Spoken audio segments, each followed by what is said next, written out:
Hello guys, how are you doing? I'm here with a new video that might be very useful, especially when we have collected data so far and we want to make the bar diagrams by including error bars in it, especially when we are trying to present our research in scientific conferences, meetings, and we are making bar diagrams, especially to present in the scientific papers as well.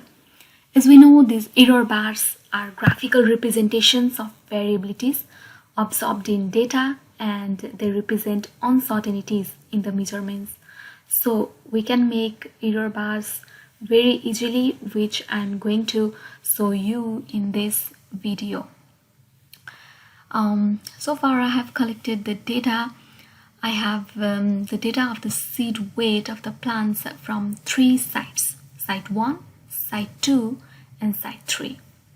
Now I'm going to calculate mean weight first, that is equal to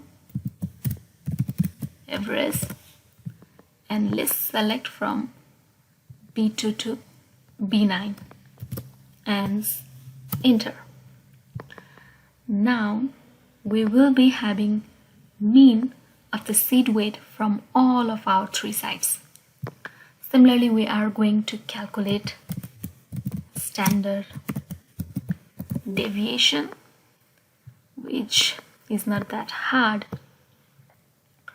So we have formula, we did equal to STDAV and bracket, and then select from B2 to B9. Now enter, and then select the whole things. Now we have its mean and we have its standard deviation.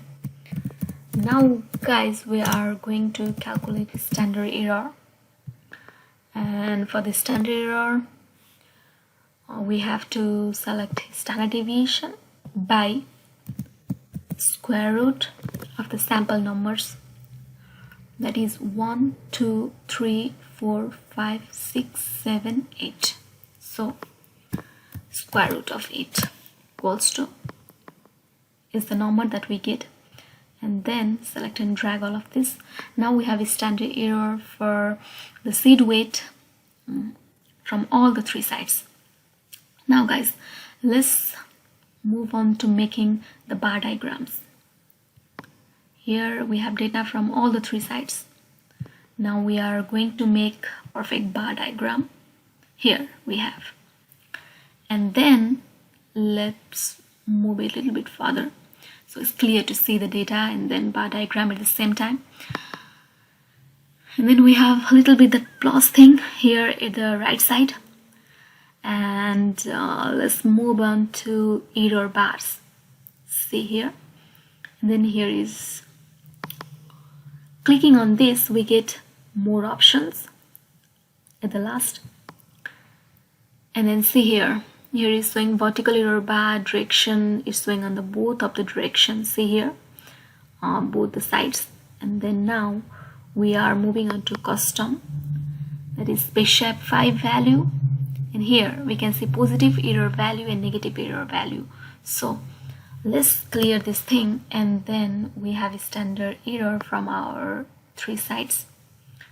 So it's already selected in the positive error value side, and now we do the same thing for the negative error value side. So we select our standard error of 3 sites, and then see here we have the negative error value as well. So guys, let's do OK. See here, we can see the exact error bars in our bar diagram, which is not that difficult. See, so if we want to see it a little bit more clearly, let's increase the width of this error bar. Let's make up to 2. See here, it's now a little bit thicker, and then let's change the color of this bar graph. This now is more clear, guys. See here, we have the data of the seed weight from our three sites, site 1, site 2 and site 3, and we have included the error bars in each of our data from the three sites.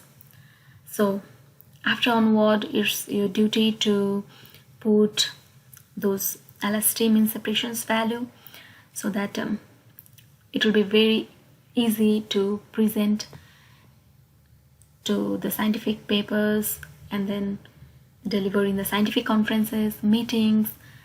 I hope you like it, and it's the easiest method to calculate the standard error.